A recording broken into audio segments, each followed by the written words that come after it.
Hello, everybody. Welcome back to episode number 4 here in our All the Mods 9 Sky base. We have done quite a bit since last episode on stream this week. I managed to get a couple of pretty good length streams in, and I have a lot to show you. So we're just going to get it started, and I'm going to show you a few different islands that I built, and we're going to start off with our mob farm over here. It's pretty complicated and there's a lot going on here, so you're gonna just give me a minute to go through all the things and we will see it all. I have done some redstone using this red alloy wire so that we can turn things on and off pretty easily. So there's lights. It doesn't stop the mob spawning inside there, but it does diminish it pretty significantly. This switch turns the killing machine on and off, and this one turns the fans on and off. So I'm going to turn the fans off so I can go in here and show you. I have a lot of XP that's still sitting in here because the tanks are full. But basically we just made some dreadful dirt, which you do using the mob grinding utilities mod. You make cursed chicken feed. You feed it to a chicken. The chicken blows up and gives you a rotten egg, which turns an area of dirt in a 5x5 area into dreadful dirt. Dreadful dirt spawns more hostile mobs. It ignites if it's in daylight, exposed to the sky, and light level of 5 and above stops hostile mob spawns. So if I really want to stop all this mob spawning in here, I would have to increase the lighting. So if we look at our light levels, I actually had light levels over early on, but if we look at our light levels, like in this corner, we're at 9, but I think in some of the spots, yeah, like over here, we're at like 3 here. So if I put another redstone lamp in here, I could probably make it so nothing spawns, and I may do that in a little while, just to make it so we can actually turn the whole thing off. Problem is even when the light is off, some of the slimes will still spawn, and it's fine. We don't have any issue with that. But so everything in here gets channeled into the fan. If you see the areas, they all go right towards the fan there in the middle. Everything over here that spawns when the fans are on gets pushed over this way, and everything ends up right here with the grinder so that we can kill everybody. Oh, I lost a piece of dirt. Well, that's not good. Let's turn the fans back on. You can see stuff is now getting pushed into the middle, and we'll turn our lights back off to let things spawn. Down here is our collection system. So we have an absorption hopper, and we can show the area. You can see that it's up above. The box extends up into the room above the mob killing system, and so anything that lands on the ground there gets immediately sucked up by the hopper, including XP. So we can turn that off. You can see our tank is full. Let's actually let some of this out just so I can demonstrate that it very quickly fills back up the XP here. So we have a pretty good source of XP down here for that. And then we have a bunch of different filters going on from this chest where the things go in. Interesting. That's a new one that I don't have. One of the big things I did is I went through this mod, Everlasting Abilities, gives you different abilities that you can turn on and off, basically. So only thing in the mod pack is this ability bottle and these ability totems. The ability totems drop when you attack mobs, and so you can use the abilities in here using XP to make them permanent buffs and debuffs. So I have a bunch of buffs that are permanently on. So I have strength 5, I have fire resistance, saturation, slow falling, regen, glowing, luck, and absorption that are permanently on. You can see those in here as well. I also have a bunch of these that are passive effects like bone mealer, which makes it so crops near me grow much faster. And then I have some that are like blindness, which makes it so the entities near me become blind. Basically, this mod has allowed me to become super OP.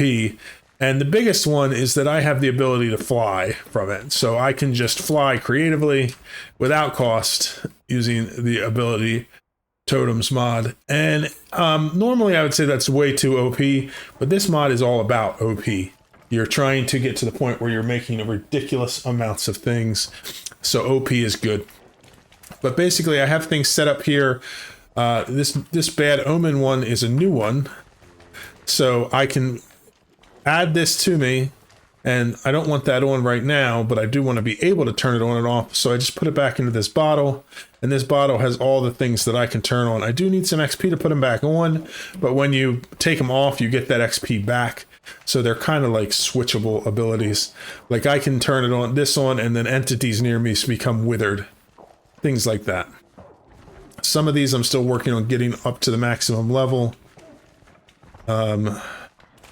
So I have the ability to turn on bad omen for myself, but also on others. So I can make it so that other people or other entities near me trigger raids when they are in villages. Pretty interesting. So basically what I do here is I've already finished getting to the maximum level of bone mealer. So I just go in here and add that to this filter, which means that when it comes in, it will go out immediately into the trash can. And that's how I've been doing it. You can combine these to get even more, but I'm not in a hurry to get the rest of the ones I don't have. I'll get them as I get them, and it won't be a problem. I have these things all set up to remember their places, so they have a spot in here, which means that anytime they come in here, they will get put in to this storage down here.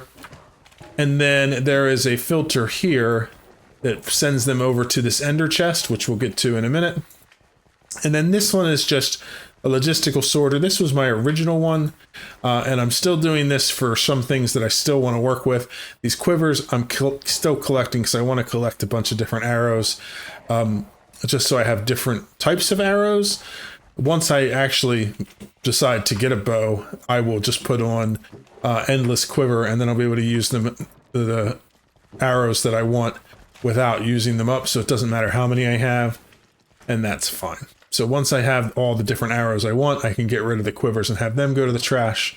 Same thing with some of these armors that I was transferring over here. I'm slowly adding in to move them to the trash can instead. So like when I do that, all I do is go in here. You can see I already have trashing filters for everything but the chest plates. So I think, so if I do that, you can see the chest plates aren't going out. So I just go in here, I add a filter, I remove the damage so that it'll send any gold chest plate out. And now any of those that go in will get sent out. So periodically I check in to see if anything is getting stocked up. I haven't done anything with these zombie arms because I don't get a lot of them, and I don't really know what they're for yet. So I want to wait and see if maybe that's something I want to have.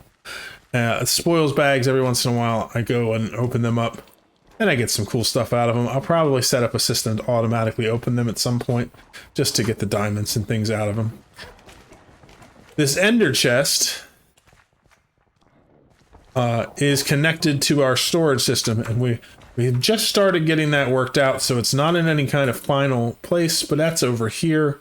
We did a bunch of work getting our resource generation going up and continuing on with our project with the ore doubling, which we have not quite, or quintupling, I should say, which we have not quite done. I also built mechanism system and a thermal series system so that we have all the different machines access to them. The jumbo furnace back here we built to make red alloy wire, and then I just have a couple of automated things here. I have a obsidian system here that just makes obsidian for us constantly. Turn off notifications, sorry about that. And so we have a barrel that is filled with obsidian, and if I wanted to get more, I can just right click here.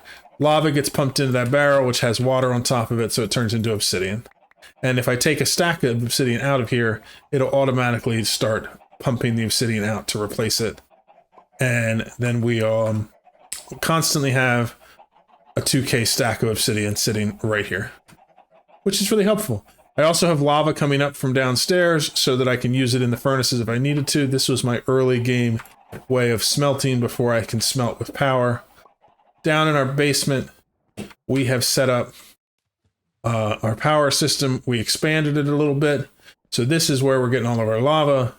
These magmatic dynamos sit with all the lava, and we have a power grid going using mechanism with the energy cubes where they get filled up with power, and then they get sent off. I also have a flux network for wireless power, and I'll show you what we are using that for in just a minute. But I like using these energy cubes because I can very easily decide I want to cut the power off if something is draining too much power. And so if you follow this along, up here there's one that goes to all the thermal machines. It has its own energy cube. There's one for the mechanism machines, and this one goes to our ore processing system. And the idea is that we'll always have an ultimate energy cube at each of those junctions. And then if I want to turn it off so that we are not getting power to that system, I can just turn this output off. And now we no longer have power going up into this system, and it'll drain out the power it has, but it won't take any more. And if I want to turn it back on, I just set it back as an output. I did finish designing this room, may do some more with it in the future. It's still just a temporary area to build things.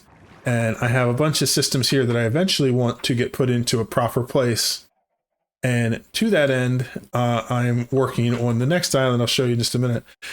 This system here, we have some systems set up here so that the drops from here get put in here, and they have a place to store up to 16,000 of them. Ores stored down here with all the different metal types. And both of these are connected to our refined storage system using an external storage. The external storage makes it so that we can access them all in here. And so if we want to see our iron that's stored down there, iron ore, we can see it, but we're not actually storing it on drives. Oh, this one is done processing. And so you can see it. I don't have a whole huge amount of drive space. And so I try to keep most of our things that are stored in other systems. I have started working on a storage wall here for all the mob drops. I need to upgrade it a lot more because a lot of these are maxed out at 512. And so things are filling up the drives in here. And we need to fix that sooner rather than later.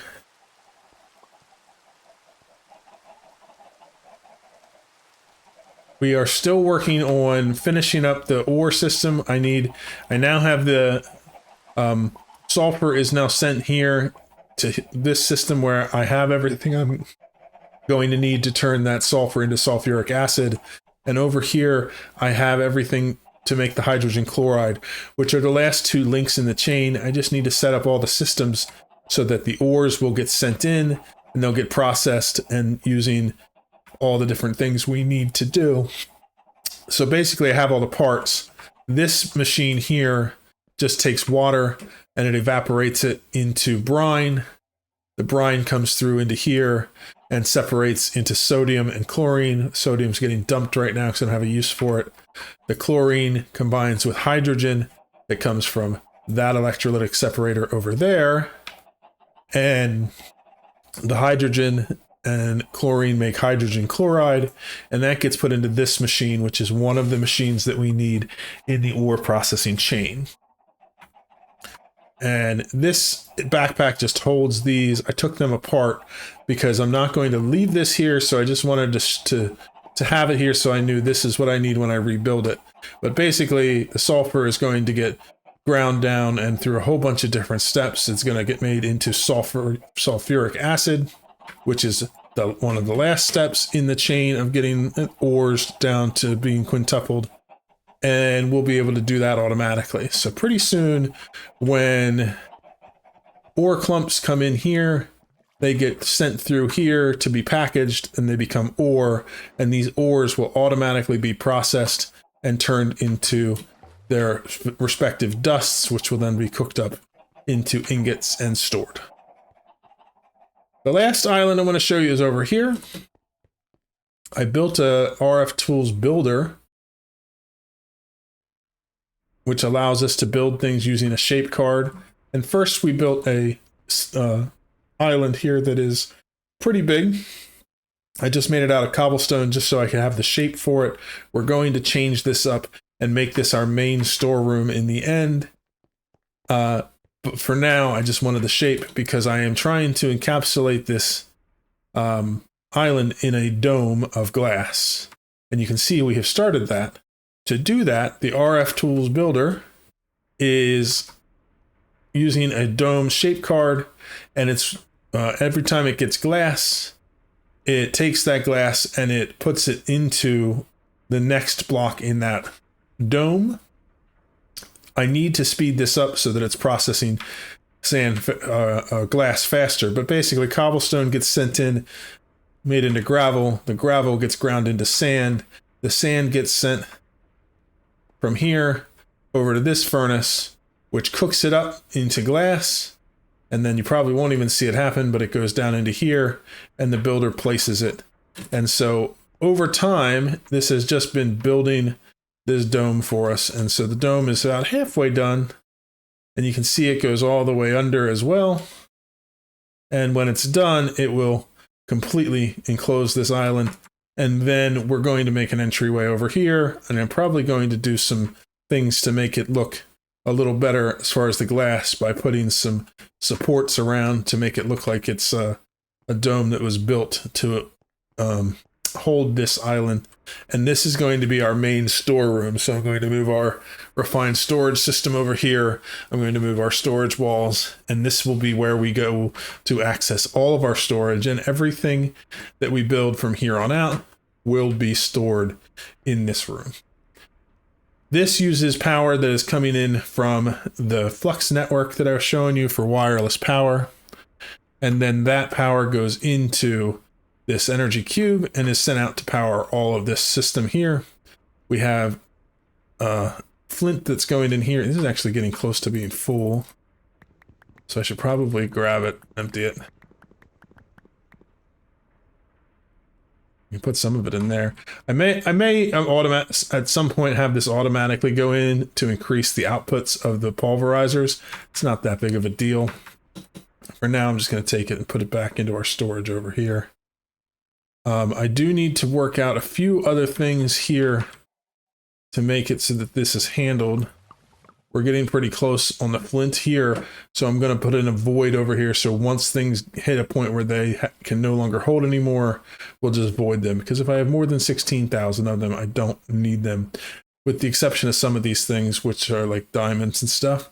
But at our current rate, it's going to take us forever to get to 1,600. So going forward, we want to take... Oh, I actually quickly show you this. I used this summoning altar to summon in a couple of chickens. And then I made a chicken farm here, which is really fun. If I turn on my fertility buff here, you can see I am making the chickens super fertile. They're just breeding like crazy without me actually giving them any seeds or anything. They just are ready to have babies. And so the chickens just get wiped out, which is why I do not leave fertility on all the time.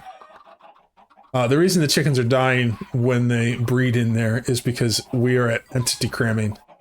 And so the chicken spawns, it dies immediately and gives us more chicken, which is fine with me because I cook the chicken up in our smelting system here.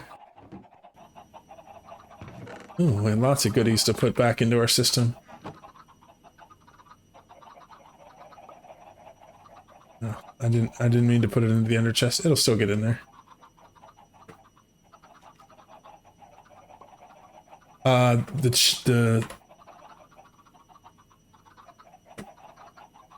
The chicken, after we cook it, I can put in my backpack, and I have added in a food upgrade so that whenever my food drops, it automatically eats for me. You can see I have only a little bit of food left in here. I'm going to have to make some more soon. But I have also reduced the amount of food I need because I have given myself saturation, which reduces my hunger. So I just don't have to eat nearly as often, which is fine. The saturation is one of the last bottles I'm looking for in here. And so that's why I haven't just dumped out this entire mod. There's still just a few things that I haven't gotten all of them. That one should get me all the way to saturation 3, which is the highest. But basically, I'm still collecting these, and if they're ones I already have, I add a filter. And if they're not, then I use them, and eventually I will have all of the abilities from the ability totems mod, everlasting abilities.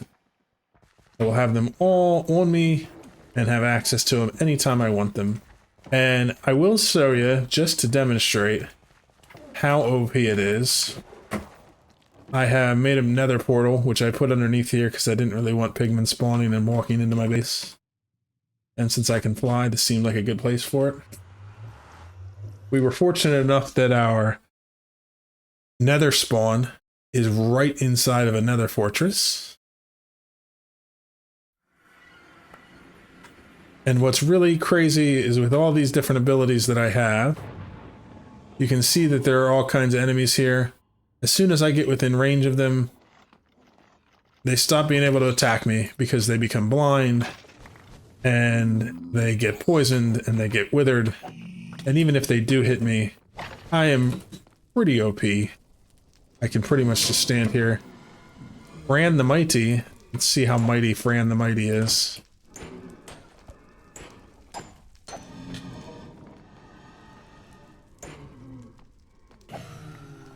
And so I haven't even set up any kind of farm for this. Or blazes or anything, because for the moment I can just come in here, do my thing, hit them up as much as I want to, and grab all the things. I also have magnetize on. Actually, I have magnetize turned off, so let's turn that back on. And so, oops. What did I also turn on there? I didn't mean to turn on.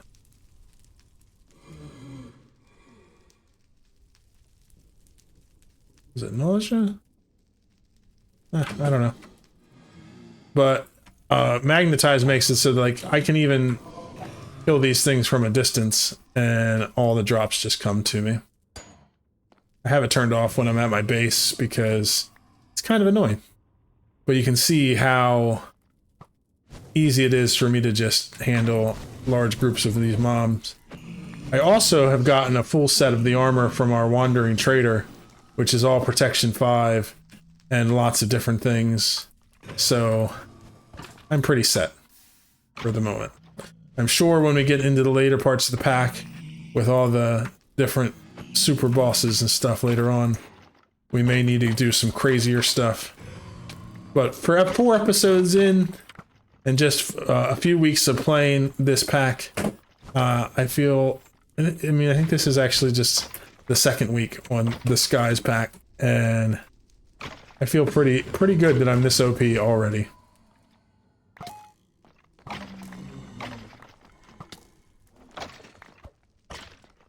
I'm also really excited about the fact that we spawned in another fortress. Like, the odds of that are pretty small, and it's pretty cool. And the Nether looks pretty awesome too, with the shaders. Let's head back out into here.